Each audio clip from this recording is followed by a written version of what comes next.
Começa agora o Meia Pantufa. Bom dia, boa tarde, boa noite, boa madrugada, pessoal! Todo mundo com os fones de ouvido tocando Kate Bush, que tá começando o seu Meia Pantufa, toda segunda às 5 da tarde no seu player favorito.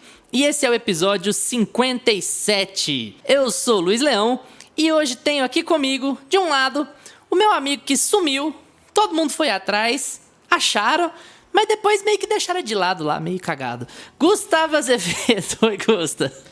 E aí, assistidores e assistidoras de Casas Mal Assombradas? E do outro lado, meu amigo que é Sansão ao contrário, porque ele até tem superpoderes, mas só quando ele raspa o cabelo.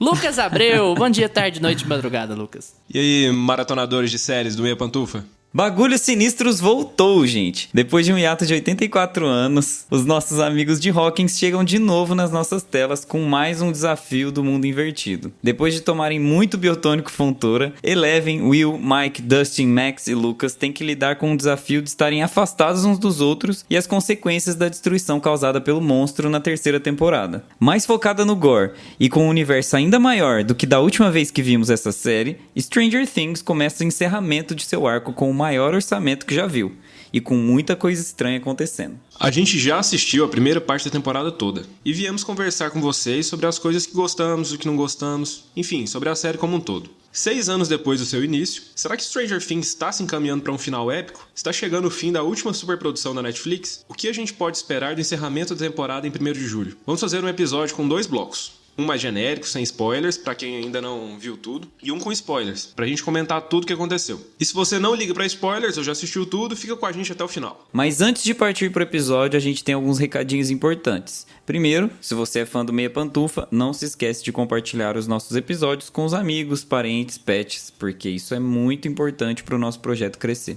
E mais uma coisa, se você ouve a gente pelo Spotify, avalie o podcast aí no seu aplicativo. Tá logo no começo do seu feed. É só clicar no Meia Pantufa e dar pra gente as estrelas logo abaixo da descrição. Com essa avaliação, o Meia Pantufa consegue chegar em mais pessoas e expandir cada vez mais nosso trabalho. Sem mais delongas, vambora pro mundo invertido, que hoje a gente fala sobre Stranger Things 4, volume 1, no Meia Opinião. And if I only could, I'd make a deal with God, and I get it, just swap our places. Be running out that road, be running out that hill, be running out that building.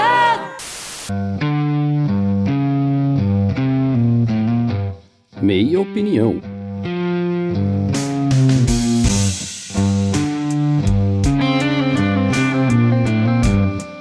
Stranger Things 4 vai ser dividida em 2 volumes, já foi inclusive, né? O primeiro volume já saiu inteiro, como é de costume na Netflix. O segundo volume vai sair só no dia 1º de julho, ou seja, daqui mais ou menos um mês. Inspirados nesses 2 volumes, como a gente já anunciou na introdução, a gente quer fazer 2 blocos diferentes. Pra você que não viu ainda e odeia spoilers, a gente vai falar sobre o que a gente achou da série nesse primeiro bloco, sem spoilers. Vamos falar só de forma bem geral. E no segundo bloco, como a gente quer muito discutir o plot da história, a gente quer muito discutir o que aconteceu, a gente vai fazer um bloco com spoilers pra você que já assistiu tudo, ou pra você que também não liga pra spoilers. Tem muita gente por aí que não liga pra esse tipo de coisa. Eu fico surpreso porque eu sou um odiador eterno de spoilers. Eu não gosto de saber das coisas de antemão.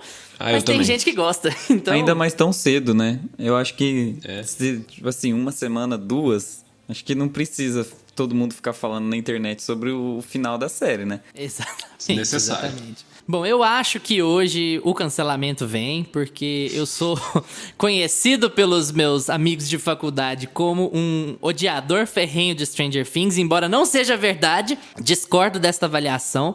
Mas eu sempre enchi o saco mesmo de Stranger Things. Eu sempre achei ela uma série muito super valorizada, mas que não significa que ela é ruim. Inclusive, nunca achei ruim. Mentira, segunda temporada é bem fraquinha. Mas enfim, eu queria um panorama de vocês. A gente assistiu já esses 7 episódios. 7 episódios bem grandes, né? Todos com mais de 1 hora. E eu queria saber de vocês o que vocês acharam dessa primeira parte da 4ª temporada. Tá legal, tá mantendo o nível, tá melhor do que as anteriores? O que tá funcionando, o que não tá funcionando pra vocês nessa 4ª temporada de Stranger Things? Cara, eu gostei da temporada até aqui, né? A parte 2 é só mais um episódio, né? Então já podemos falar no geral aí o que a gente achou. Eu gostei demais, eu achei que manteve o nível, assim, da série, porque tem algumas temporadas, a segunda, inclusive, eu não gosto muito, achei que ela ficou bem arrastada. A terceira eles já conseguem retomar um pouco o fôlego ali. E a quarta temporada, o problema, eu já vou pegar o gancho que você falou, e o problema pra mim nessa quarta temporada é a duração dos episódios. Cara, que episódios longos! Eu entendo que tem muito núcleo de personagem, que tem muita gente pra ser trabalhada, mas enfiam uns personagens que não existiam, novos agora, levam algumas tramas um pouco arrastadas também. Eu acho que esses episódios, se eles tivessem ali seus 45 minutos cada um, tava ótimo, tava maravilhoso, perfeito. Agora o episódio 7 mesmo, tem 1h40 quase. Meu Deus do céu, é mesmo um filme.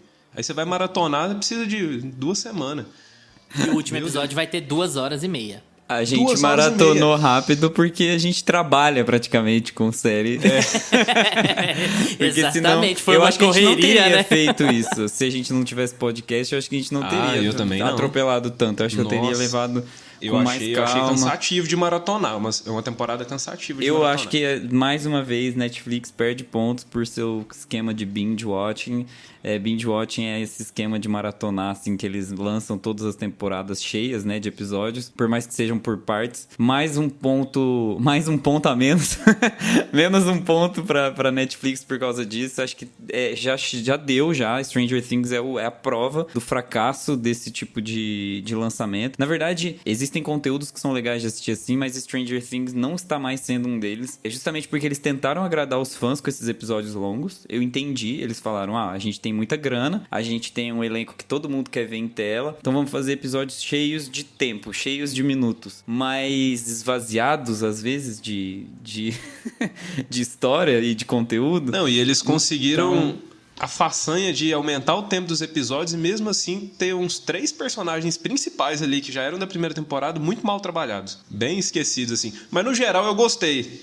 Esse problema do tempo, na verdade, é um problema eu acho que de maratona do que da própria série, assim. Porque eu acho que se eles tivessem lançado esses episódios mais longos em um outro formato, talvez funcionaria mais e daria mais conversa, porque a edição da série é muito boa, né? Eu acho que é um dos pontos altíssimos da série. É a edição tanto das mini quests ali dentro do episódio, quanto do cliffhanger final, assim. Ele consegue transicionar bem de um episódio pro outro, sabe? Eles concluem tudo que eles têm pra fazer num episódio e no outro já abre a porta pro que vai ser as novas aventuras daquela galera. Isso aí é impecável mesmo. Então acho que se fosse de episódio a episódio, toda semana, daria mais fôlego pra série. A gente ficaria muito mais empolgado e essa 1h40, às vezes não ia bater tanto na porta igual bateu esse fim de semana. São 2 episódios na segunda parte, tá, gente? Não um. Episódios 8 e 9. 2. Pegar uma coisa que o Gusto tava falando, que é sobre os lançamentos da Netflix. Isso tem sido muito questionado hoje em dia, né? Mas eu imagino que a Netflix veja o marketing dela de uma forma meio maníaca, arrogante, egocêntrica. Que seria o quê? Quando você tem uma mega série como Stranger Things, não estou falando em termos de qualidade, é a nova Breaking Bad, não é isso. Eu falo mega série em termos de popularidade, de influência, de gerar buzz, né, que as pessoas comentam e tal. Se você solta 7 episódios, isso significa que você tá quase 2 meses inteiros criando buzz. Semana a semana você tá criando buzz. Você tem sempre uma coisa nova pra falar daquele conteúdo. Então você tem 2 meses pra consolidar a imagem dessa série com as pessoas. O plano de marketing da Netflix, na verdade, é que eles tenham uma série por mês que as pessoas falem. Então, tipo assim, eles querem gerar o buzz em maio com Stranger Things. Em abril, eles querem gerar com Heartstopper. Em fevereiro, eles queriam gerar com Boneca Russa. Eles têm uma análise tão prepotente de como lançar séries que ao invés de fazer com que uma série fique enorme e debatida durante meses, eles acham que eles vão ter sempre uma grande série pra ser debatida eles têm, durante né? um tempo.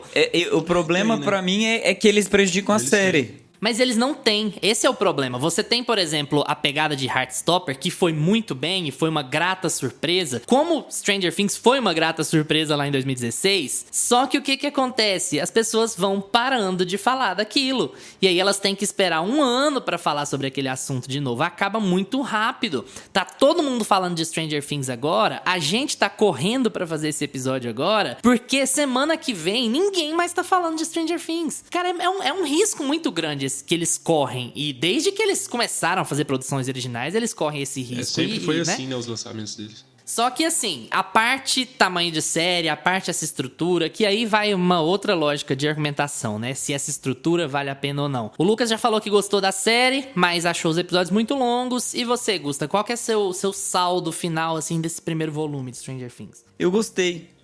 Acho que é minha temporada favorita, pra ser bem sincero. Apesar de todos os problemas da temporada, eu acho que é uma das mais legais. Eu gosto muito de como os personagens tomaram corpo e tomaram personalidade própria, sabe? Agora os personagens têm vida, cada um tem as suas manias. Você já sabe o que o personagem, para qual caminho o personagem vai caminhar sozinho. Você já imagina quais vão ser as decisões tomadas por eles. Eu acho que os personagens novos são mais legais do que os antigos, às vezes. Nossa, o Ed é muito massa. Ó, Gostei a do gente Ed. tem aqui a Maya Hawke fazendo a Robin Buckley, que é uma personagem que apareceu na terceira temporada sem backstory, né? Ela apareceu sem explicar o porquê que ela tava ali. Ela tomou uma proporção muito grande na série. Ela é uma personagem... Nossa, ela é ótima, né? Ela é uma personagem muito importante ali pra condução da história, porque ela ajuda muito, né? Ela é muito proativa e tal, apesar de ser muito estabanada e tal. Enfim, ela tem a personalidade dela ali, mas ela faz a história andar. E ela é uma personagem muito carismática, assim como o parceiro dela, né? Que é o Steve. Eu tenho personagens favoritos nessa série que aparecem muito, sabe? Nessa temporada. E eu fiquei muito feliz deles estarem tão presentes assim. Apesar da Eleven estar um saco. Apesar do núcleo da Eleven ser o pior núcleo, assim, disparado. Nossa, tem um pior ainda, hein? Impossível. Intragável. O pior núcleo desse... disparado é o da Rússia. O núcleo da Rússia é intragável. Cara, eu acho assim... Pelo menos tem ação, né? Pelo menos vai de lá pra cá. Pelo menos tem avião caindo. Sabe? Tem movimento. Eu acho que o núcleo da Eleven é tão fraco. E ele acaba, assim, a gente vai falar na parte de spoiler depois. Ele acaba de uma forma tão... sabe? Clichê do clichê. Mas peraí. Não. Essa palavra vai ser eternamente associada a Stranger Things, amigo. Stranger Você não Things, pode né? colocar isso como uma crítica. Stranger Things Se você é a procurar mistura no dos dicionário, clichês do cara, gênero. é isso aí. Mas assim, sabe por que eu fiquei com essa birra desse núcleo? Porque quando a primeira cena de Stranger Things foi a crítica que eu fiz lá do Homem do Norte, no episódio passado. A primeira cena de Stranger Things, quando aquilo lá tudo acontece, né? Não sei se isso é um spoiler, mas enfim, eu já falei, isso aqui vai acontecer, vai ter esse personagem que vai ser o vilão, porque já perguntaram dele aqui nesse começo de episódio, então ele vai ser o antagonista, e, gente, tipo... E aí eles enrolam a gente 7 episódios naquele núcleo chato, branco, sem graça, assim, sabe? Aquela iluminação monótona. Muito chato aquele laboratório lá. Não gostei daquele núcleo. O restante eu acho legal, acho que anda. Até o russo eu gostei. Não, pra mim o pior é o russo. Pelo amor de Quando Deus. corta pra Joyce e o Murray lá, Deus amado, dá vontade de passar pra frente. Tá, vou eu agora, não me odeiem. Eu acho que Stranger Things tem uma coisa que é muito interessante. Como eles conseguiram se reformular, sabe? Eles conseguiram entender que a dinâmica da primeira temporada não funcionaria. Especialmente com esses pseudo-adolescentes de 43 anos que eles têm aqui na quarta temporada, né? Aquela dinâmica da primeira temporada não funcionaria pra sempre. Então, eles ousaram em um aspecto. Ousado não é uma palavra que se aplica a Stranger Things em quase nada, mas em um aspecto eles ousaram. Que é assim, a gente vai... Na terceira temporada, a gente já separou os núcleos e a gente tomou decisões que pareciam não dar certo. Por exemplo, a gente separou o Dustin do resto dos meninos e a gente colocou ele com o Steve, com a Robin e com a Erica pra investigar o shopping. E isso parecia que não ia funcionar porque o Dustin ficou longe dos meninos a temporada inteira, mas deu certo. E aí eles criaram o núcleo da Joyce, do Murray e do Hopper, e depois criaram o núcleo do Mike, da Eleven, e enfim. Eles já separaram logo de cara na terceira temporada 3 núcleos e as histórias foram concorrendo paralelamente. E elas foram muito bem emendadas no último episódio. Então assim, a fórmula deu certo, legal. Vamos seguir em frente, porque lá os núcleos funcionaram bem. Eu não gosto do núcleo da Joyce e do Hopper na terceira temporada também, mas enfim, funcionou. Aqui, eles já fizeram isso logo de cara também. No segundo episódio já tava tudo definido. Falou, nós vamos ter esse e esse. Então eles têm 4 histórias acontecendo simultaneamente. Só que aqui tem um problema, na minha opinião. Uma das histórias é radicalmente melhor do que as outras. Radicalmente. Então, assim, na medida que você vai acompanhando os episódios, você tá empolgado com o que tá rolando em uma, e aí corta lá pra Rússia. E aí na Rússia não tá acontecendo nada. Nada. Ele foge, aí ele volta, aí ele foge, aí ele é pego, aí ele volta, aí ele foge, ele tem uma conversa. Nada, não acontece nada. Nossa, acontece bastante. E assim, nada, já. O Lucas até já. Nada. Ai, eu amo esse meme. Ai, que bom que não fui eu que puxei. Tão feliz. Enfim, então você tem muita discrepância entre os núcleos. Eu também acho que a Eleven tá bem mal escrita aqui, mas eu acho a amarra boa. O final da primeira parte é bom com ela, porque especialmente do jeito que é bem feito. Que ele emenda os núcleos ali no 7º episódio. Por ser óbvio, você legal. não clichê, acha ruim, né?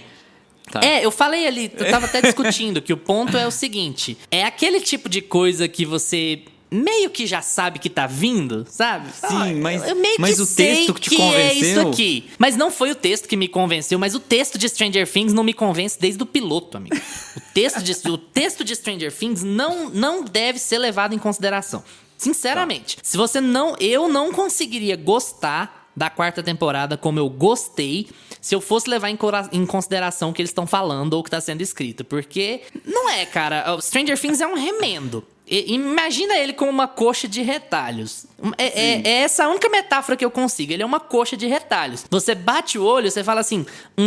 It. Opa, Silêncio dos Inocentes. Opa, Nossa, outra coisa muito aqui. legal isso. Então, assim, você bate o olho nessas coisas e aí você vê que elas estão lá. Eles não fazem a menor questão de esconder aquilo. Inclusive, a série inteira vira uma espécie de caça a easter egg. A referências. Você bate o olho e fala assim, beleza, então agora vocês estão copiando Silêncio dos Inocentes.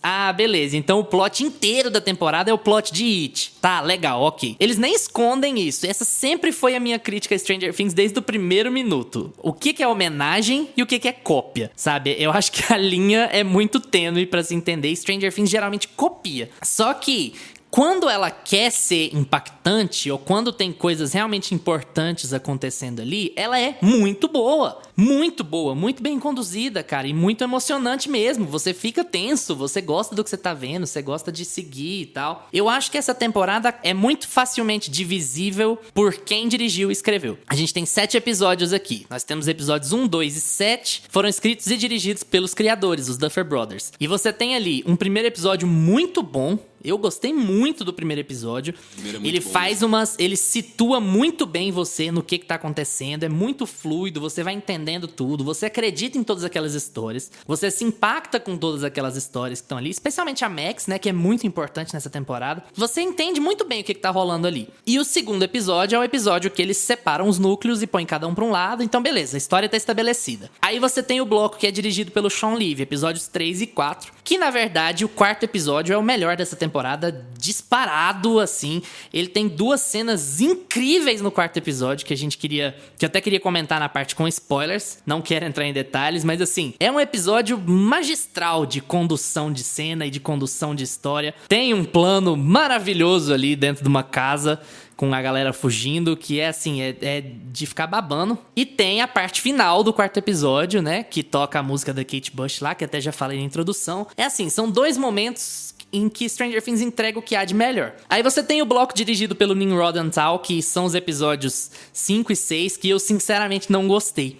Não gostei de nenhum dos dois, achei blé, total. E o último episódio são os Duffer Brothers de novo, né? Eles estão amarrando a história e aí, como eu já anunciei aqui, eu achei que eles amarraram muito bem. Eu acho que apesar de todo mundo já meio que saber que que ia rolar era aquilo ali. Eu acho que é muito legal o jeito que eles fizeram, como eles associaram visualmente a história da Nancy com a história da Eleven. E é legal o jeito que aquilo é feito em termos de ritmo. Mas a minha análise com Stranger Things vai ter sempre o pé atrás. Então por isso que eu disse que o cancelamento vem. Porque não é a melhor coisa da face da Terra, gente. A série é um remendo em termos de história. Ele vai pegando referências e adaptando descaradamente. Inclusive, eles fizeram aquela coisa que Deadpool 2 fez, que é a coisa mais irritante do planeta. Que é o cara disfarçar que o roteiro tá mal amarrado, colocando um personagem pra falar, nossa, que mal amarrado, né? Que é o Steve falando pro Dustin, então você tem aqui um vilão que atacou 30 anos atrás, depois parou e agora voltou de novo? Tipo assim...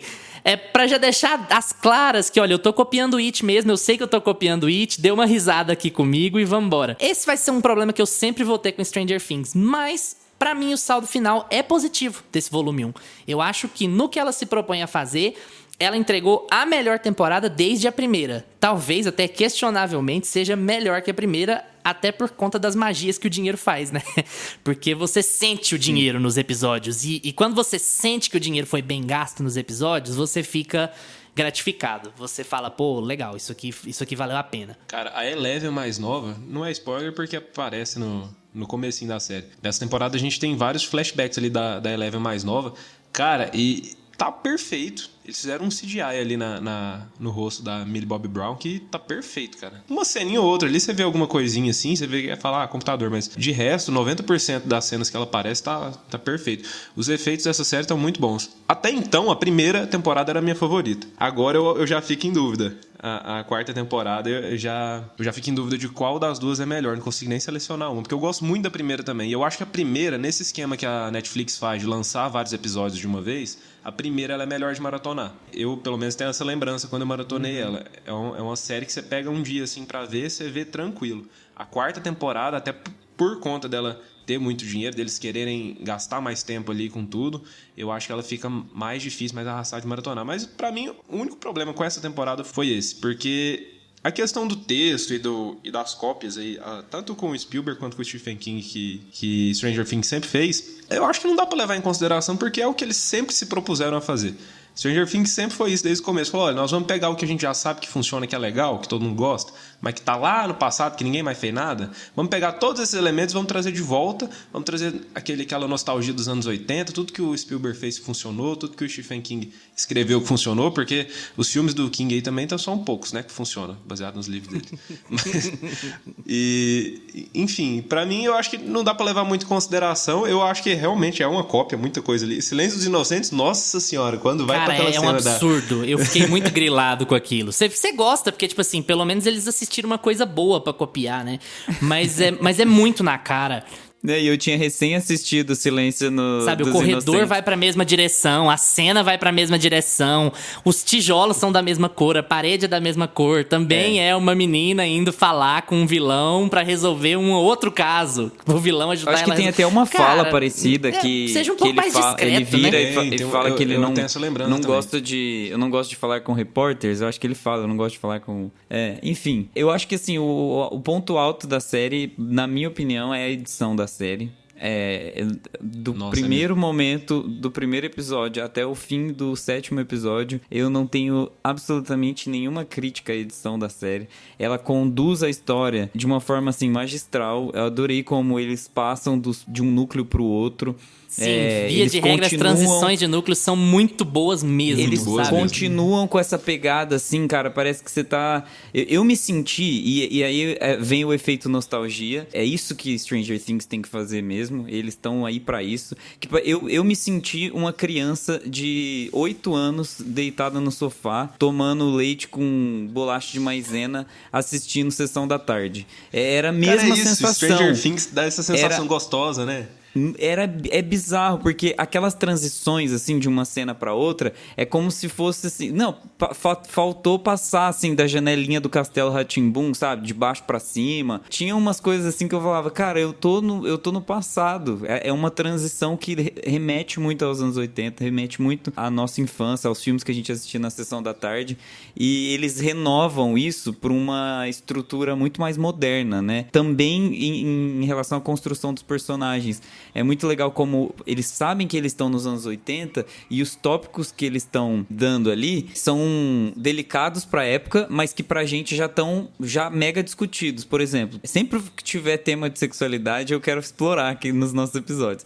Eu não entendi se o personagem da Robin até hoje é bi ou ela é lésbica. Eu acho que ela é lésbica Não, ela mesmo, é porque ela, tipo, deixa claro que... Ela deixa várias vezes claro que ela não gosta de menino, que ela não gosta do Steven e tal. Ela é lésbica. E aí, tem alguns momentos da série que alguns personagens precisam falar sobre aquilo, só que eles tomam bastante cuidado, até entre os jovens, de como eles vão falar, porque na época é muito complicado, sabe? Não seria do mesmo jeito se fosse lá no Heartstopper, não seria do mesmo jeito. Então eles têm um cuidado com essas questões dentro do roteiro, que é muito legal. Até o bullying que é feito com o Dustin lá, que tem uma brincadeirinha com o dente dele ali no meio em um dos episódios, e ele fala assim: ei, cara, você está passando dos limites. E a série não passa ali por um tom jocoso, ela respeita o momento dele. A própria personagem da Eleven, ela é assim, a construção do bullying e os efeitos do bullying, né? Tem umas metáforas que eles usam dentro do roteiro para explicar o que o jovem passa nos anos 80 e o que o jovem ainda passa no colegial dos anos 2020 aí, sabe? Tem uns comparativos,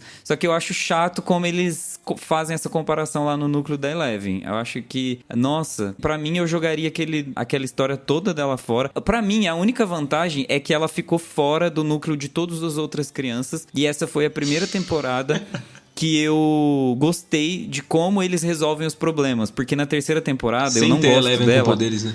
Exato, eu não gosto da terceira temporada porque todo episódio tem um Ex-Machina e o Ex-Machina é a Eleven. É muito chato, gente, a terceira temporada. E, assim, esse ponto, sabe? De você sempre, no final do episódio, o bicho começa a voar e é arremessado na parede, aí o bicho corre e vai embora e entra no bueiro. E não tem isso aqui. Eles precisam resolver os problemas deles sozinhos, eles precisam mostrar que eles são badass, e é isso que é legal, sabe? Ver a evolução dos personagens, ver eles se respeitando. Que bom que trancaram a Eleven e podia ter deixado dela a temporada inteira sem aparecer. Porque... Gente, coitada. E aquela sinceramente, peruca da Millie Bobby Brown tirando assim, vamos combinar que aquele núcleo ali não serviu pra nada a não ser mostrar memórias, né? É uma história que não vai pra frente, sabe? Por 6 episódios é uma história que não caminha. Eu acho muito estranho aquele núcleo. O núcleo de quando ela tava internada? Ela fica... Mas ela é fica... o único núcleo que ela tem, na verdade. Não, porque eu achei que ele tava exato. falando de quando ela tá morando fora, aquela história toda. Ah, da não, escola. o primeiro Aquilo ali episódio eu é acho lindo. chato. Eu achei legal, porque situa ela numa outra cidade. É porque não é que é chato, eu acho que é a coisa do adolescente, né? Acho que eles trouxeram essa pegada do adolescente chato muito forte nessa temporada. Então, assim, quem tem ranço de adolescente crisento, igual a Max, que é uma adolescente super crisenta, né? Tipo, ela fecha a cara, não quer conversar com ninguém na escola. Na falta de... tipo, a gente fica meio grilado até entender os reais motivos.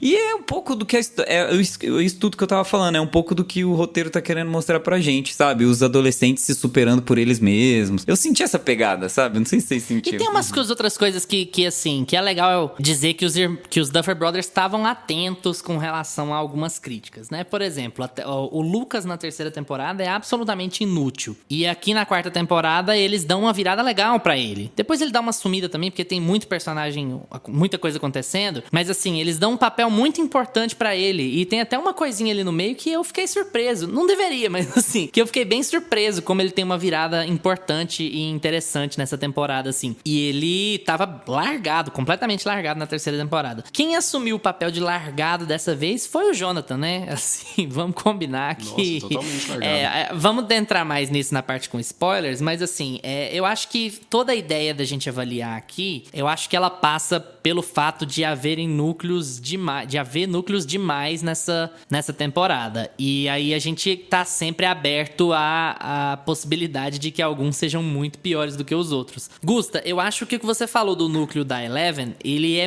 Em termos estruturais, ele é muito parecido com o que acontece no núcleo do Hopper. Eu acho que é o seguinte, eles tinham um objetivo desenhado. Quando eu chegar no final do meu volume 1, a Eleven tem que estar nesse ponto. Eu tenho que contar esse acontecimento aqui. O Hopper é a mesma coisa. Quando eu chegar nessa etapa aqui da série, eu tenho que pôr o Hopper pra brigar com tal coisa. Esses são os meus objetivos. O que eu vou fazer pra chegar lá. Aí pouco importa. Esse é o problema. Aí não tem um desenvolvimento legal, bem estruturado do caminho pra se chegar até aquele ponto. Porque a única coisa importante é que se chegue lá. E Stranger Things sofre disso em vários momentos, só que em alguns outros eles conseguem disfarçar. Eu tava vendo uns tweets do Fábio Hockenbach, ele é professor de cinema, e ele fez uns comentários muito interessantes sobre isso. Que Stranger Things exige muito da sua suspensão de descrença pra coisas básicas. Por exemplo, é muito fácil pros meninos invadirem a escola no meio da noite. A ponto de eles nem mostrarem que existe dificuldade ou que tem alguém vigiando e tal.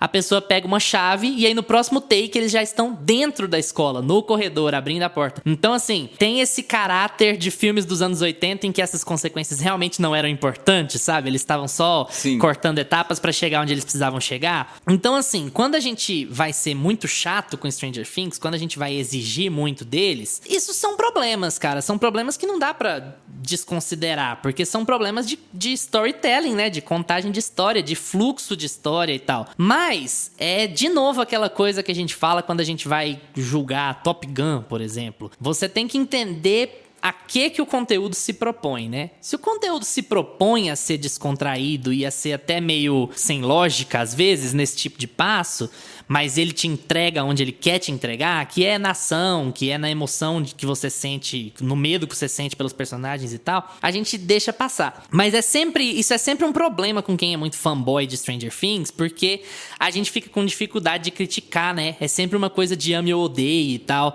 E Stranger Things é uma série que é mais ou menos em termos de como ela é escrita, mas que ela funciona muito bem em termos do que ela quer fazer. Eu pensei uma coisa aqui mais cedo. Antes de gravar esse episódio, eu tava pensando nisso, nessa pergunta que eu vou fazer pra vocês. Se Stranger Things não fosse famosa como ela é, vocês indicariam pras pessoas assistirem? Stranger Things não é famosa. Stranger Things é uma série B.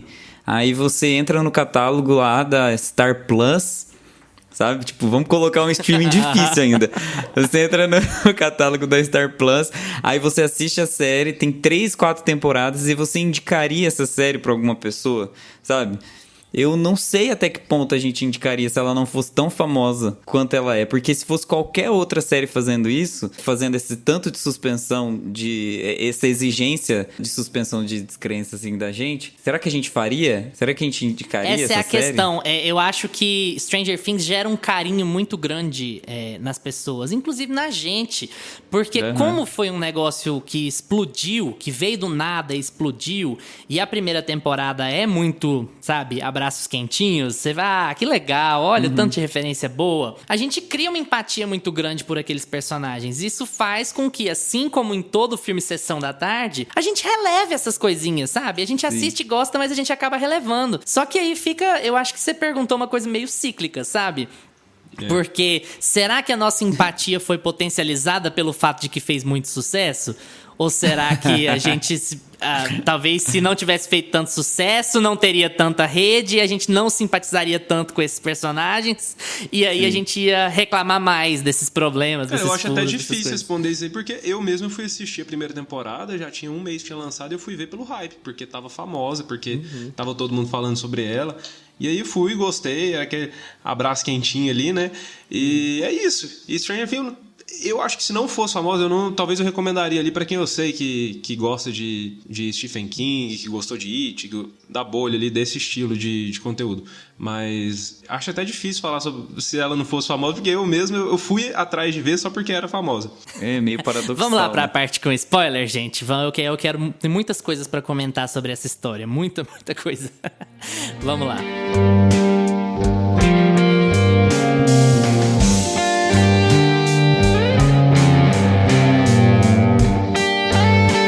Gente, tem uma coisa que eu comentei lá, fiz uma afirmação e eu não sei se vocês concordam também. Eu acho que o 4º episódio dessa temporada é muito melhor do que os outros. Ele é assim, de um nível muito acima dos outros, porque acontecem coisas ali que são tecnicamente incríveis e acontecem coisas ali em termos de história que são muito boas, muito tensas, você fica realmente nervoso e o momento é bem grandioso, sabe? Grandiloquente, que é, claro, a fuga da Max, quando a Max tá fugindo do Vecna, que ela tá pra morrer e os meninos estão lá pra pegar a fita favorita dela, porque eles descobrem que a música ajuda a liberar da hipnose, né? Da hipnose mortal. E aí, esse episódio pra mim tem dois grandes momentos que você que, como nós, é meio reparadeiro de questões técnicas. Gente, a cena do tiroteio dentro da casa da Joyce, que estão os seguranças e lá no núcleo do Jonathan, do Mike, do Will, enfim, é espetacular! Espetacular, espetacular! Aquilo ali, cara, é um diretor trabalhando, sabe? Fala, nossa, eu vou fazer isso aqui funcionar 200%. É muito incrível, ela é um plano sequência. Se ela tem algum corte, é aquele corte falso, sabe? Tipo no 1917. Ela parece um plano sequência, ela foi montada pra ser desse jeito. E ela é muito tensa, porque não tem cara de Stranger Things, né? Stranger Things não é muito de tiroteios, assim. Veio do nada, sabe? Eles estavam planejando uma fuga super calma e de repente começa um tiroteio e é tudo muito bem feito, você fica extasiado e no mesmo episódio você tem toda a dinâmica da Max, você tem uma dinâmica emocional muito forte, que é ela lendo a carta pro túmulo do Billy lá, né? E aí ela chega no seu momento final e ela é salva no último minuto. E não tem cara de Deus Ex aqui. Mas assim, ela é salva no último minuto e ela tem toda... Ela tem que fazer muito, né? Ela tem que sair correndo do Vecna e aí você começa a desvendar algumas coisas ali. Eu achei esse episódio, assim... E por que eu tô querendo focar especificamente nele? Porque esse episódio ia deixar as pessoas malucas se essa série tivesse sido lançada semanalmente. Se as pessoas tivessem que parar ali no quarto episódio e esperar uma semana pra ver o quinto, isso ia ser o único assunto da internet por 7 dias seguidos. Vocês também sentiram essa diferença? Vocês foram afetados pelo bloco maratona nesse sentido? O que vocês acharam? Cara, eu fui muito afetado pelo bloco maratona. Eu até senti uma certa dificuldade de lembrar o que aconteceu em cada episódio específico, mas depois eu consegui ir organizando aqui na minha cabeça. O episódio 4, pra mim, também é um dos melhores. Se eu não me engano, eu acho que são até os mesmos que você mencionou. É o 1, o 4 e o 7. Pra mim, são os melhores da temporada inteira. Mas... eu acho que esse efeito de maratonar, realmente... se esses episódios tivessem sido lançados semanalmente, cara, era outra coisa. O hype ia ser outro pra essa série. Eu acho que esse plano sequência, ele, não é que ele só tirou a gente de Stranger Things e colocou a gente em outro lugar. Ele até me surpreendeu no quesito atuação, porque eu acho os meninos bem, assim... fracos. Estáveis, assim, né? Pra não dizer que são fracos. Mas assim, eles são muito estáveis, assim, durante a série toda. Parece que eles estão se divertindo, né? Parece que eles estão brincando ali, atuando. Eles não tem muito aquela... até porque a série é muito leve, a série é muito de boa. Então não tem porquê também eles, meu Deus, levarem aquilo como se fosse o papel da vida deles. Eles cresceram fazendo aquilo ali. É o parque de diversões deles. Eu acho que muitos deles vão ter... principalmente a Millie Bobby Brown, acho que ela vai ter muitos grandes momentos aí pra brilhar. Com certeza a gente vai ter outras revelações dentro desse elenco, porque vários diretores gigantes vão querer pegar pra trabalhar, né? Fazer um estudo de personagem e tal, como sempre rola. Mas eu acho que nessa cena em especial, são 3 personagens que estão ali, né? O Mike, o Will e... não, tem mais. É o Mike, o Will, o Argyle e o Jonathan. E o Jonathan. E os 2 seguranças, no caso. Depois vocês param pra olhar a cena de novo, esse plano de sequência, de como eles levam a sério aquilo, sabe? De como realmente eles estão... como o diretor deve ter pesado na cabeça deles. Fala assim, olha, isso aqui não vai ser só uma piadinha que vocês vão fazer. Isso aqui não é só mais uma fala que vocês vão dar. Isso não é só mais a Eleven levantando a mão num fundo verde. Isso aqui vai ser pra valer. Essa cena é muito importante, porque é tudo prático. Então você repara. Deixa eu fazer ali... um parêntese aqui na sua ideia, que é a seguinte... quem ouve o Meia Pantufa com frequência, vocês sabem que a gente é apaixonado em plano sequência. E por quê? Porque plano sequência dá trabalho pra caralho pra fazer. O diretor que quer fazer, ele quer mesmo fazer. Ele tem que entregar um negócio que é de qualidade, não é qualquer coisa. É coreografia. Se você erra lá no 3º minuto, você tem que voltar e fazer tudo de novo. Você tem que remontar o cenário, você tem que tirar os buracos, você tem que tirar as coisas destruídas, colocar outras. Então, assim, é muito trabalhoso, requer muito ensaio, requer uma dinâmica muito funcional de atuação, e é o tipo de coisa que Stranger Things geralmente não foca, justamente por ser muito leve. Joga um CGI, põe a Eleven pra erguer a mão lá, igual o Padre Marcelo, e vambora, e é isso aí. Então, é por isso que a gente é apaixonado em plano de sequência. A gente até fala do Homem do Norte sobre isso, né? Eu gosto que a câmera vai acompanhando eles, né, nessa cena. E não é só aquele plano de sequência que fica mostrando eles se movimentando dentro da casa. A câmera vai acompanhando, assim, os movimentos deles por todos os cômodos que eles vão passando e você consegue ter uma noção ótima ali de espaço. Diferente da cena do avião, que tem uma luta ali entre o Murray e o Yuri, né? Cara, aquela cena é vergonhosa. Meu Deus do céu. Nada no núcleo da Rússia funciona. Nada. Nada mesmo.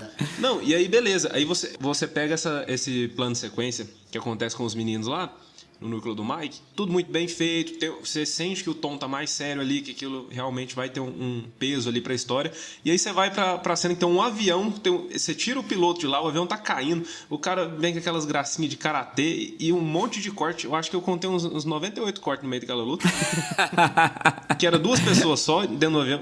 Nossa, a diferença que faz a direção nesses episódios. Eu acho que assim, pra gente tentar estruturar uma parte com spoiler, porque a gente começou a parte com spoiler falando do episódio 4, não tem como ser mais bagunçado, né? Mas assim, só pra dar a coroação pro episódio, ele tá com 9.6 estrelinhas no IMDb, né? Ele é realmente um dos episódios mais avaliados, o episódio mais bem avaliado da temporada. Não acho que é Ex Machina o fim desse episódio, tanto é que existe dentro do roteiro, o Ex Machina, gente, o que é? É o que a gente chama de um fator externo, um deus que vem salvar um personagem ali que tá em perigo, né, que vai cair do penhasco, ele tá sozinho, aí de repente acontece alguma coisa, sabe? Vem tipo um robô voador e pega ele e põe ele num leito e dá comida, sabe? Tipo, isso é o Ex Machina.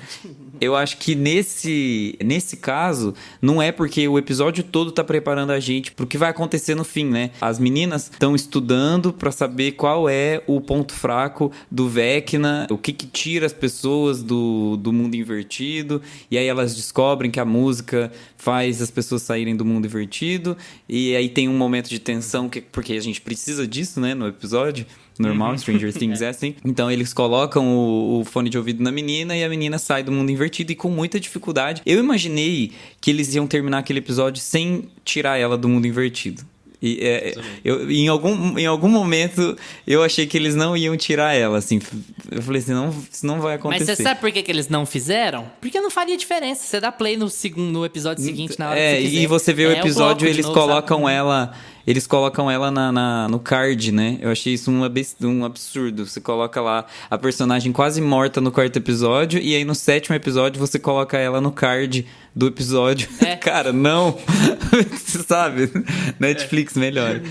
Mas assim, agora voltando, falando de uma linha do tempo, assim, pra gente pensar em como a história foi conduzida, eu acho que os antagonistas são muito bem construídos nessa temporada. Apesar do Vecna ser um antagonista muito raso, né? Muito flat. Ele é o vilão porque ele é o vilão. Vamos combinar que o 7º episódio que é a revelação de quem é o Vecna, né? Que tem toda a estrutura. Ah, beleza, é o filho do Victor Creel e na verdade ele é monstro e humano ao mesmo tempo. É o Voldemort, né, cara? Pelo amor de Deus, é o Tom Riddle. Aquilo ali é tão... É igual do Silêncio dos Inocentes. Você olha aquela conversa que ele tem com a Eleven, é a conversa que o Tom Riddle tem com o Harry na Câmara Secreta. E toda essa questão de ser superior, essa história meio... É o mesmo desenho, mesma estrutura, mesma lógica, ser superior. Meu pai era fraco e burro e eu queria a imortalidade. Cara, de novo, a Stranger Things fazendo a mesma coisa, sabe? Dentro do roteiro, a gente tem alguns antagonistas. Por exemplo, a gente tem o capitão do time de basquete, né? Que desde o primeiro episódio é colocado ali que ele é um bom orador, tem o dom da palavra, né? Tipo, ele é quase um pastor ali, né? Você vai vendo ele falando com as pessoas assim. E você fala assim, cara, esse moleque tem o dom da palavra, né? Ele sabe falar com as pessoas. Aí, lá no 6º episódio, né? Ele já é colocado como... No 5º ou no 6º episódio, me perdi pelo efeito maratona. Ele é colocado como um antagonista pra gente, né? Porque a gente não quer que ele faça aquilo. Mas, na verdade, ele tá sendo um salvador pros moradores de Hawkins. E isso é muito legal. É uma faceta que Stranger Things não faz tanto, sabe? Os vilões de Stranger Things costumam ser mais rasos, como o Vecna. Vecna. Unidimensionais. Unidimensionais, né?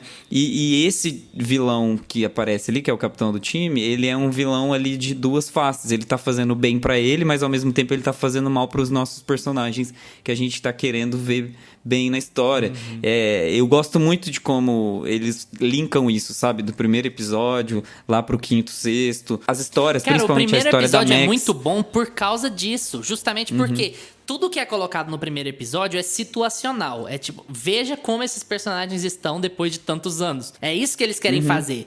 E é todo muito bem encaixadinho, no sentido de que as coisas mais importantes do primeiro episódio, elas vão voltar durante a temporada. Você vai captar elas bem, porque durante a temporada elas vão ser todas necessárias. É muito legal como eles acabam fazendo isso e dão muito volume pra personagens novos, né? Stranger Things sempre foi muito boa em dar muito volume pra personagens novos. Só que geralmente eles fazem isso às custas dos personagens antigos, né? Na terceira temporada foi muito com o Lucas, aqui foi muito com o Jonathan. Coitado do Jonathan, ele virou um poste. É um pombo, como o Gustavo gosta de dizer. É um pombo, o Jonathan. E pra mim não tem personagem nessa série pior do que o Argyle. Ele é um alívio cômico que para de funcionar, tipo assim, no segundo episódio, que é o amigo maconheiro dele, cabeludo. Nossa, o Argyle, ele é chato mesmo. No segundo episódio ele chato. para de funcionar completamente. Assim. É um tiozão, a mão do tiozão roteirista ali, né? Tipo assim, o cara... E é sempre a mesma piada, né? Toda vez que ele gente. aparece, E tipo mesma assim, coisa. faça o que você tem que fazer na van. Sabe, uma coisa assim, vamos falar de maconha, aí a gente esconde que a gente tá falando, só que aí depois na outra fala a gente já fala. Tem um outro problema que é assim, eles estão tão perdidos sem saber o que fazer com relação ao núcleo que tá ali, Will, Jonathan, Mike e Argyle, que eles puseram eles também pra andar em círculos, assim como o Hopper, assim como a Eleven. É o ponto de, olha, a gente não pode juntar todos esses personagens agora, porque a gente quer a catarse do último episódio, quando todos eles se juntarem contra o monstro. E aí, eles ficam completamente andando em círculos. Por que eles não poderiam ter ligado pra Suzy, ao invés de dirigir 5.000 quilômetros pra ir pra Utah, pra ter aquela casa cheia de menino, pra ter um plano super esqueceram de mim, pra ela entrar no computador dela, do pai, pra ela poder fazer um hack pra descobrir que nada. O que aconteceu? Nada. E aí, o que acontece no sétimo episódio? Não tem o núcleo deles. O último episódio, 1h40, e não tem o núcleo do Mike e do Will. Porque não tem o que contar. Agora você pega esse tanto de sobra que teve nessa temporada e você põe essa palhaçada de falar que não, a gente queria encerrar com 4 temporadas, mas não deu tempo. Ah, tenha dó, Não, cara. isso aí é mentira. É lógico que o estúdio virou e falou, não, faz pelo menos mais uma, eu quero pelo menos 5. Lógico, e faz mais uma aí, não é com 40 minutos de episódio, não é com 1h30. Para pra pensar como é que o núcleo do Hopper funcionou. A gente descobriu que ele tá vivo por acaso, e aí ele é capturado pelos russos, e ele é torturado por informações. Aí ele não dá as informações, aí ele vai pra uma outra cadeia. Ele foge da cadeia e ele é pego. Aí ele volta pra cadeia. Aí ele tem uma batalha com o monstro. Ou nada, seja, ele você na cadeia o assiste o tempo inteiro. núcleo e você percebe que a única coisa que eles queriam era a gente tem um Demogorgon foda, rápido, a gente tem dinheiro pra fazer a cena ficar boa, mas a gente precisa botar alguém pra brigar com esse Demogorgon que a gente jogou lá na Rússia 3 anos atrás. Então vamos segurar o Hopper aqui por umas 6 horas, em termos de tempo de tela, né? Inventar qualquer coisa pra ele, porque a parte de brigar com o Demogorgon é a parte que é importante. E é exatamente isso que acontece. Então, assim, se você vai tratar tão mal os seus personagens, não separa tantos núcleos. Põe um núcleo a menos. Põe, sei lá, o Hopper pra ajudar a galera ali. O Hopper voltar nos primeiros 2 episódios, 3 talvez, e ele participar de um outro núcleo, juntar ele com o Mike, o Will e o Jonathan, fazer aquele núcleo andar de forma mais concisa, sabe? Não ficar espalhando horas, porque eles acabaram com o impacto da volta do Hopper, sabe? Porque como ele ficou andando em círculos, não teve impacto nenhum ele não ter morrido, sabe? Daquela surpresa, coisa assim. Eu fiquei muito decepcionado, particularmente com esse núcleo, mas assim, eu acho que tanto o núcleo do Mike, quanto o núcleo do Hopper, quanto da Eleven tem muitos problemas. Agora, o núcleo do Steve e do Dustin, de novo eles carregando nas costas o meio da série. Foi o que mais Eles são funcionou, né? muito Eles viram bons. que eles funcionam muito bem juntos. O núcleo da Nancy e da Robin, quando elas estão separadas e quando elas estão com eles, deles também. Funciona. Muito bom quem também. carrega. São eles quem carregam a história aqui nesse. Não, tanto a nessa Robin série. quanto a Robin que já tinha sido introduzida na terceira, né? Quanto o Ed que foi introduzido agora, eles são muito bons. São personagens que, quando eles estão em tela, eles roubam a cena. Mas uma coisa que eu gostei muito nessa temporada, que eu senti que Stranger Things começou a fazer isso, acho que da terceira temporada pra cá, mas nessa a gente sente isso mais forte. Foi uma coisa que o Gustavo falou sobre os antagonistas não serem unidimensionais. E eu senti que é meio que um tema da temporada. O próprio o cientista lá, que a Eleven chama de papá, ele fala isso pra ela, ele verbaliza isso pra ela. Uma hora ele fala, as pessoas não são preto e branco, ninguém é bom e mal. As pessoas tomam atitudes, você tem seus demônios do passado e tal, as coisas são cinza. E eu senti que isso é meio que o tema da temporada, que você tem vários antagonistas ali, que ao longo da série, da temporada, eles vão ter nessas camadas. O próprio Steve, lá do começo, na primeira temporada, ele era um malo, era um vilãozinho ali, e agora ele é do núcleo principal, tá junto com o Dustin. E o próprio Ed fala isso pra ele, falou, cara, achei que você era um babaca, isso é legal e tal. Sim. Então, eu gosto que Stranger Things consegue fazer isso muito bem. A ideia do personagem do Ed é isso, né? Você tá torcendo por um vilão que supostamente a polícia e a cidade inteira tá acreditando que ele é o bandido, mas na verdade pra gente ele é um dos mocinhos, mas ele vende droga, então na verdade a gente não podia estar torcendo pra ele. Eu acho que na verdade mais uma vez o ProErd ataca e tá patrocinando essa temporada de Stranger Things, porque todo mundo que se envolveu com droga se deu mal, ou morreu quebrou, com todos os ossos quebrados, ou ficou de escanteio, né, no roteiro. Então não usem drogas pra vocês poderem aparecer mais, tá, em tela. Exatamente. Vocês não têm história boa, vocês não têm coisas acontecendo no núcleo de vocês, porque vocês são maconheiros, safados. Tanto é seus pais que têm esse- vergonha de vocês. Que isso, Tipo, eu acho essa desculpa do roteiro muito fraca, porque eles separam um casal com essa desculpinha, assim, sabe? E sem ter uma conversa do casal, né? Da Nancy Wheeler e o Nossa, eu achei meio viajado também isso daí. Jonathan. Uhum. que a gente tem os dois separados, né? Eles decidiram separar eles para poder criar uma tensão sexual com o Steve, mas não De novo. existe não existe o contato com o Jonathan, sabe? Ela só verbaliza e ele nem verbaliza porque parece que colocaram ele tonto demais, assim, sabe? Não, e tem um episódio que tem um corte, uma montagem dos dois se elogiando, né? Ele tá conversando com o Sim. Argyle e ela tá conversando com o colega dela que morre lá depois. E os dois estão se elogiando pra caramba e de repente, não. Contraproducente, né, para as Coloca nossas eles- expectativas. eles Porque eu já separados tava e é uma torcendo contenção pra positiva. eles. Exatamente. Mas deixa eu falar um negócio aqui pra vocês em termos de especulação. Completa especulação, não tenho nenhuma informação. Pra mim o Steve vai morrer. Pra mim o Steve vai ser o grande personagem que vai morrer nessa temporada, ou então que vai morrer no final da série, não sei. Mas eu acho que essa temporada tá muito desenhada pra matar ele. Porque eles estão criando a tensão entre a Nancy e o Steve sem que o Jonathan seja parte dela, ou seja, ela tem um namorado, sabe? Você vai criar esse clima e tal. E esse negócio que o Lucas falou, por exemplo, estão elogiando muito o Steve, ou o Steve é sempre o que fica de babá e tal. Eu acho que eles estão dando muito a entender que eles vão matar o Steve pra Nancy sofrer pelo Steve, mas enfim, se reapaixonar pelo Jonathan no final E da todo série. mundo Porque, vai sofrer, né? Porque o Steve é o porque o Steve é um personagem dos mais mais legal legais, da série. Exatamente. Nossa. É muito Eu legal gostei desse. como ele e o Dustin começaram a carregar a série nas costas, tipo, mesmo. E eu acho também um pouco a Robin, mas menos porque o personagem tem muito pra fazer, porque ela acaba não tendo. Ela virou uma espécie de Woody Allen da série. Ela fala sem parar o tempo inteiro pra fazer graça Sim, e tal. sim, Ela é sim. meio Woody Aham. Allen da série, assim. Aham. É... Verborrágica, né? O Só humor que- dela é verborrágico. verborrágica. Só que assim, eu sinto muito ela um degrau acima do resto do pessoal. Ela é muito boa. A Ela é uma no atriz caso. excelente. Ela é muito Ela é. boa, cara. Você pega os meninos lá, tá todo mundo full se divertir, como diz o Gusta. Tá todo mundo assim, eu nem sei se eu sei atuar, gente. Eu era pequenininho quando eu comecei com essa jossa aqui. Agora, ela é realmente muito boa. Ela tem uma muita pegada dinâmica, meio ela Phoebe tem uma pegada Waller-Bridge, muito né? forte. Meio Fleabag. Aham. Ela tem uma pegada Ela tem uma de pegada humor meio muito... Fleabag, assim. meio insana. Então, assim, mais uma vez, ela tá muito bem. O personagem dela mudou muito da terceira temporada pra cá. Mas eu acho que ela tá muito bem mais porque ela é muito boa do que porque ela realmente tem muita coisa pra fazer. Eu acho que ela virou um alívio cômico verborrágico total ali no... Muito Woody Allen. Pega um filme do Woody Allen que ele está atuando, é aquilo ali, assim. Fala sem parar. Igual eu estou fazendo nesse podcast nesse momento. E o final? O que vocês acharam do final? Cara, eu gostei. Eu gostei muito do episódio. Inclusive, no sexto episódio eu tava sentindo um cansaçozinho ali. No sétimo, eu acho que já retomou o fôlego. E eu gostei da conclusão, cara, assim, que teve até agora, né? Porque a gente já entendeu quem é o Vecna, pelo menos, né? Que era o que tava todo mundo atrás de entender como que funciona aquela questão dos portais, quem que é o Vecna, por que ele tá matando essas pessoas, por que ele mata adolescente aleatório. E eu gostei da conclusão que eles deram. Muita coisa, no plano geral da série, é meio óbvio ali no começo. Mas uma decisão específica ali no plotzinho ali envolvendo a Eleven e o Vecna, eu me pegou de surpresa, viu?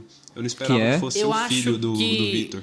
Ah, filho do Victor. Eu também não, porque eu não eles nunca esperava que fosse personificaram o os monstros, né, cara? Eles sempre foram monstros, sempre foi uma coisa meio à parte, assim. Eles deram uma personificada no monstro e aí pegou de surpresa, né? Apesar de, cara, você bate o olho naquele menino e ele é o Voldemort, né? Quando ele começa a ajudar ela, você já fica, é lógico que ele é que é o vilãozão. Mas no primeiro episódio, você então, mas eu não sabe achei que ela não... relacionado com o Vecna. No primeiro episódio, eu acho que assim, fica muito óbvio, né? No comecinho, que mostra a Eleven matando todos os órfãos lá, todos os meninos. E aí, naquele momento, eu já tinha entendido o que aconteceu. Eu falei lá na parte sem spoiler, eu acho. Não foi a Eleven, foi algum outro que se perdeu no caminho. Esse cara é o Vecna. Esse cara, em algum momento, a gente vai descobrir por que ele é o Vecna. E daqui a pouco eu fico sabendo disso, sabe? Eu acho que você tava mais atento do que eu. Eu não supus, não. Eu achei que eles fossem ser corajosos o suficiente pra falar que foi a Eleven mesmo. Quais são as chances? Aquele povo tudo torto, com o pé torto, criança assistindo a série na sala. Você tá louco. Talvez eu tenha botado muita expectativa. Eu até falei, não, eles vão mostrar que foi outra pessoa, foi esse cara aí que tá aparecendo, esse loiro e tal. Mas eu não achei que fosse o Vecna, eu não achei que fosse ter ligação com o Vecna. Eu achei que fosse ter ligação com o Mundo Invertido, no geral. Mas não com o personagem em si. Eu achei que o roteiro tá muito... A quarta temporada eu consigo ver muito o roteiro. Tem uma cena, por exemplo, que tem o Dustin e o Mike conversando, deve ter algum outro personagem ali envolvido. E aí, a hora que termina essa conclusão da conversa deles, a gente vê eles andando de longe, a câmera já pega a personagem da líder de torcida caminhando ali com problema, vomitando, né, e tal. Eu achava que ela tava grávida, inclusive, eu falei assim, não é possível que eles vão fazer isso no primeiro episódio, já pôr menina grávida. Que saco.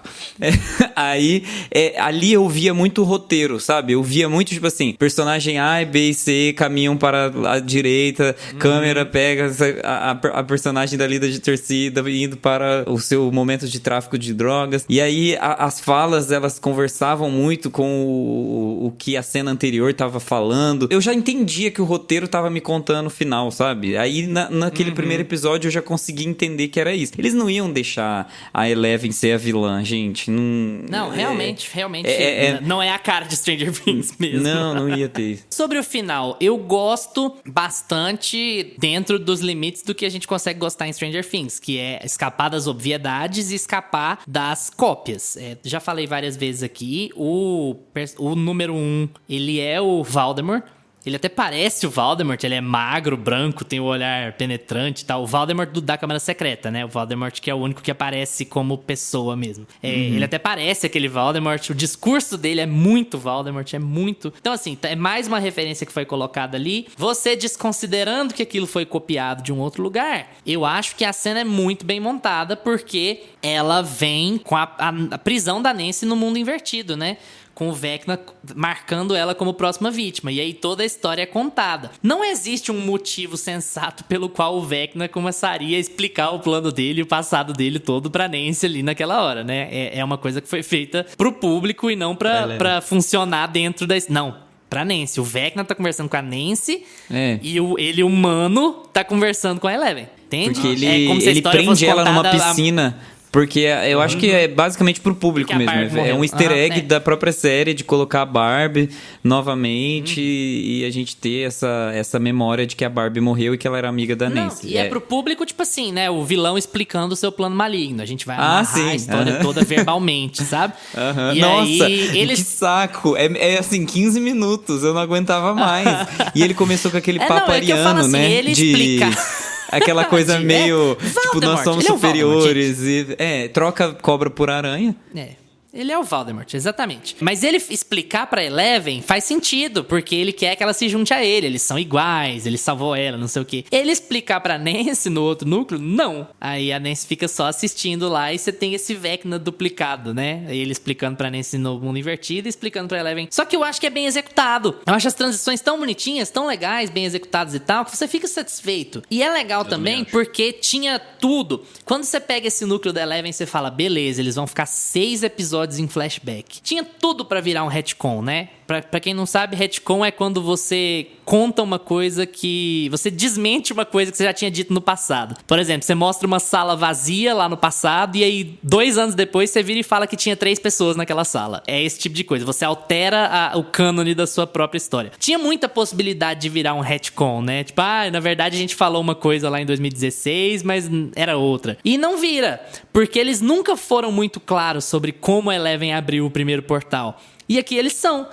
Beleza, então a Eleven abriu o portal pro mundo invertido, foi aqui. Foi nessa situação. Então eles fecham uma coisa que tava meio em aberto desde o primeiro ano, né?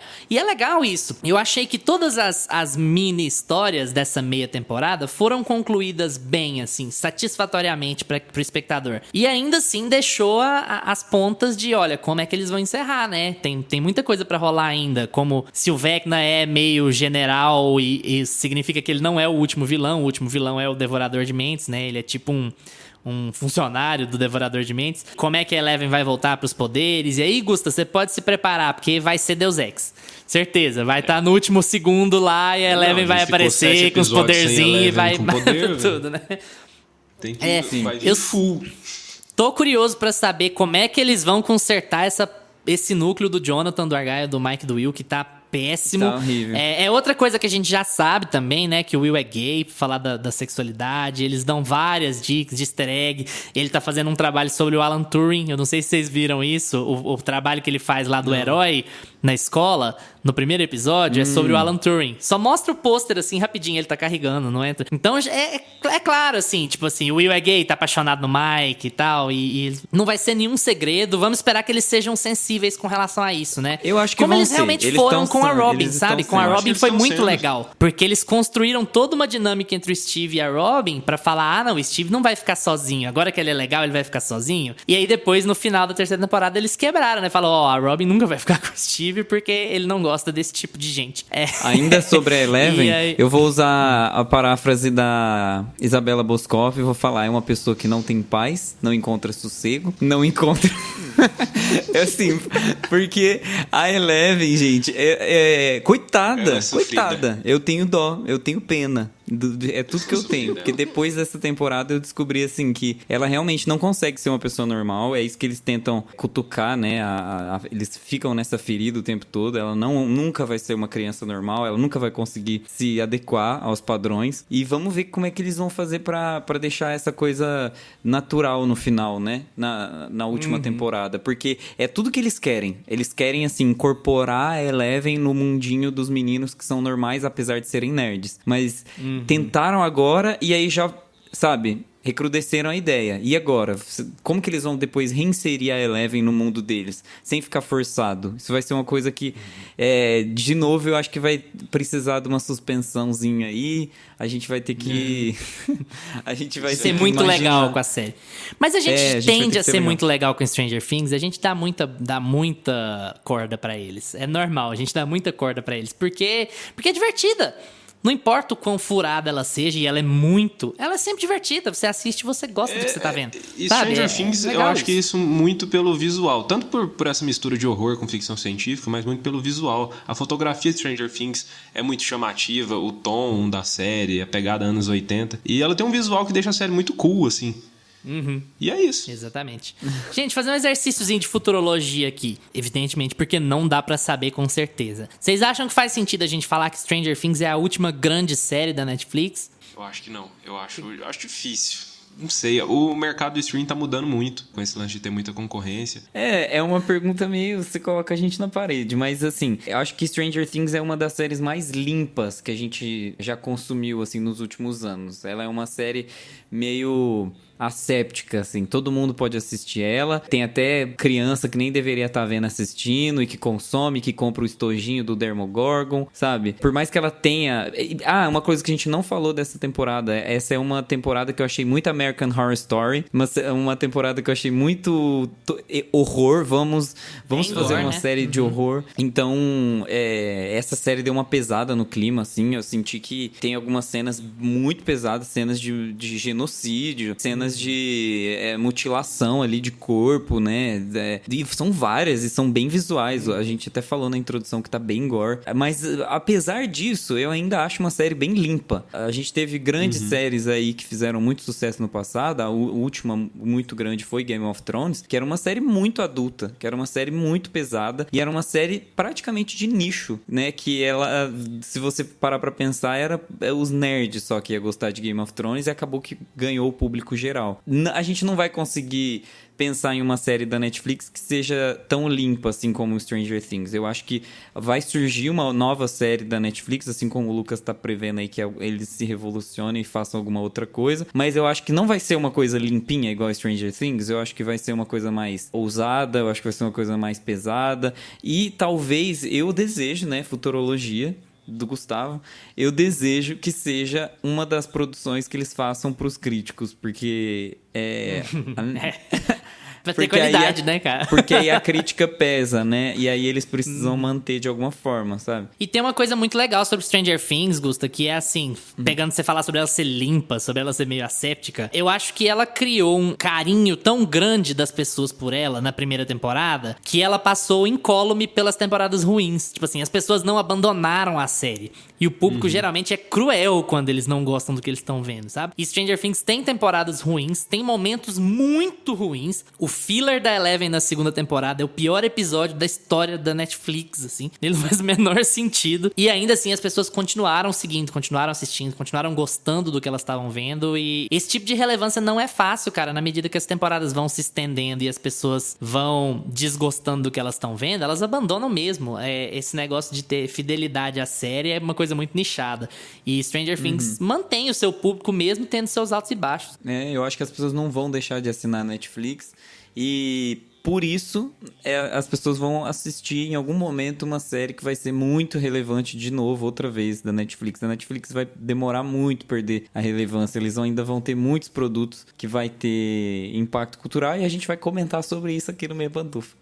Eu também acho que a Netflix ainda tem umas cartas na manga aí, com certeza. Inclusive, eu acho que eles vão continuar sempre tendo uma série limpa pro público em geral. Porque se a gente for parar pra comparar, Stranger Things é o filme da Marvel da Netflix. É aquele produto que todo mundo, que você quer agradar todos os públicos. Claro que Stranger Things ainda é mais ousada. Copia muita coisa, mas ela é mais ousada em termos do que ela vai expor e vai mostrar e o que ela vai abordar. Mas é isso, eu acho que eles sempre vão ter um blockbuster das séries assim, que é pra agradar todo mundo. Gusta, pantufas pro volume 1 de Stranger Things 4. Se eu não fosse passar pano, minha nota ia ser bem menor. Mas é porque a gente tende a passar bastante pano. Pega o mop. Eu tava pensando em 7 quando eu tava, assim, assistindo e até o último episódio eu tava pensando em 7, mas conversando sobre a série, a gente entende pra que ela...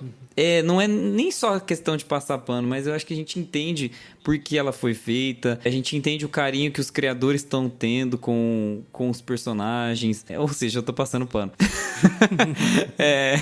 Eu vou dar 8 pantufas, porque eu acho que ela tem uma relevância cultural, como a gente sempre gosta de retomar, ela tem uma relevância cultural muito legal, assim, muito importante, tanto para a Netflix, quanto para a indústria pop, quanto para o marketing, para tudo. É muito legal ver eles tendo esse cuidado com os personagens. Acho que essas pantufas que eu tirei vai principalmente do roteiro. Eu facilmente tiraria mais uma pantufa de roteiro se fosse qualquer outro produto, mas de Stranger Things eu não consigo tirar mais. Então vai ficar 8 pantufas. Nossa, foi uma brilhante conclusão. Gostei. Eu vou te copiar quando eu for dar pantufa. Vai lá, Lucas. Cara, Pior que eu vou ter que copiar também, viu? Porque eu também tava assistindo e pensando em 7. Eu falei, não, aí eu ia assistindo, ia melhorando. Eu falei, cara, mas acho que dá pra dar um 7,5. Aí terminou, eu falei, cara, dá pra dar um 8.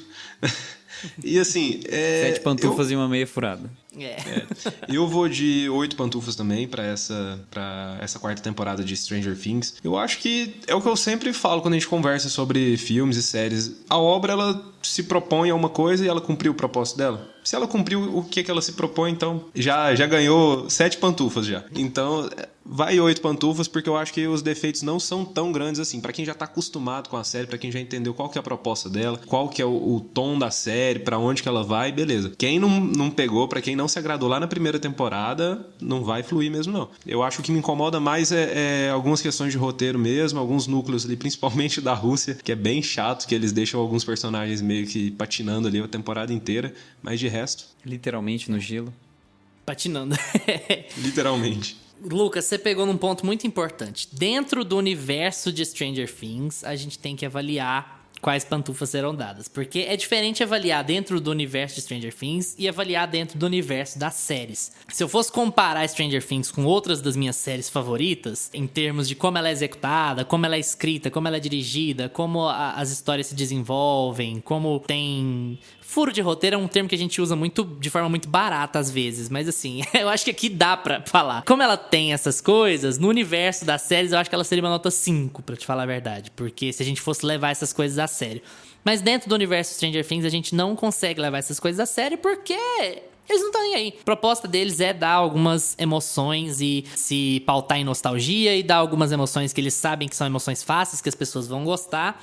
Só pra gente não dar as mesmas notas, eu vou dar nota 7. Porque eu acho que a série tem momentos incríveis, muitos desses que eu apontei aqui, que eu falei do episódio 4, que são momentos em que ela é ousada e forte em como ela tá contando a história, em como aquele acontecimento tá rolando. Mesmo que o ponto pra chegar ali não seja bom, por exemplo, o negócio que a gente falou do tiroteio, até ali nada acontece feijoada, mas a cena em si e a ousadia da cena em si, você já dá pontos àquilo, sabe? Até chegar lá foi ruim, mas o momento foi bom. E acontece muito isso, acontece com a Max fugindo do Vecna, acontece com a briga do Demogorgon com os prisioneiros russos, acontece com a briga da Eleven com o Voldemort Stranger Things. Então, assim, você tem todos esses momentinhos assim, mas eu acho que essas 3 pantufas, pra falar a verdade, é que eu acho que a tentativa de separar todos esses núcleos fracassou. Eu tô fazendo uma análise muito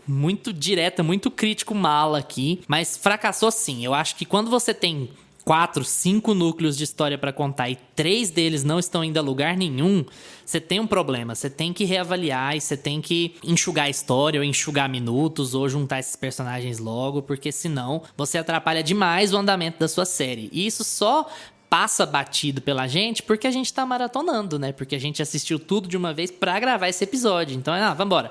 Passa desse núcleo ruim aí, vambora. Se a gente tivesse que assistir semanalmente e essa série fosse exatamente assim, a gente teria momentos incríveis, como o final do episódio 4, e a gente teria momentos que, tipo, porra, vocês ficaram meia hora falando desse núcleo do Hopper. Pelo amor de Deus, você ia sair morrendo de preguiça do episódio. Então eu vou ser um pouco mais chato que vocês, eu vou dar 7 nesse sentido, e também pra gente diferenciar as notas, pra não ficar muito asséptico, como a própria Stranger Things é.